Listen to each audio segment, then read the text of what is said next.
અંકલેશ્વરમાં અતિભારે વરસાદનું રેડ એલર્ટ વચ્ચે નર્મદા કાંઠાના ગામોમાં વહીવટીતંત્ર સજ્જ જોવા મળ્યું હતું. મામલતદાર સહિતના અધિકારીઓએ મુલાકાત લઈ ગ્રામજનોને સતર્ક કર્યા હતા.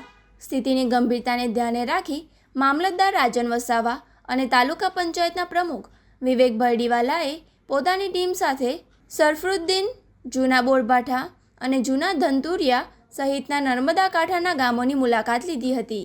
અધિકારીઓએ ગ્રામજનો સાથે સીધો સંવાદ સાધીને કોઈપણ આકસ્મિક પરિસ્થિતિ સામે સતર્ક રહેવા જણાવ્યું હતું.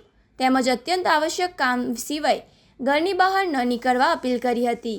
વહીવટીતંત્ર દ્વારા ગ્રામજનો માટે સાવચેતીની માર્ગદર્શિકા બહાર પાડવામાં આવી છે.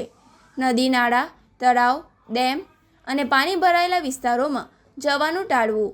પાણી ફરી વળ્યા હોય તેવા રસ્તાઓ કે કોઝવે પર વાહન પસાર કરવાનો પ્રયાસ ન કરવો. કોઈપણ પ્રકારના જોખમી સ્થળોથી દૂર રહેવું અને બાળકોને પાણી નજીક ન જવા દેવા. અંકલેશ્વર મામલતદાર રાજન વસાવા જનતાને અપીલ કરી હતી. વરસાદી સ્થિતિમાં કોઈપણ અપ્રિય ઘટના ન ઘટે અને લોકો જોખમી જગ્યાઓ પર ન જાય તે માટે સુરક્ષાના ભાગરૂપે કાંઠા વિસ્તારના કેટલાક સંવેદનશીલ ગામોમાં પોલીસ બંદોબસ્ત પણ ગોઠવી દેવામાં આવ્યો છે. તંત્ર દ્વારા પરિસ્થિતિ પર સતત નજર રાખવામાં આવી રહી છે.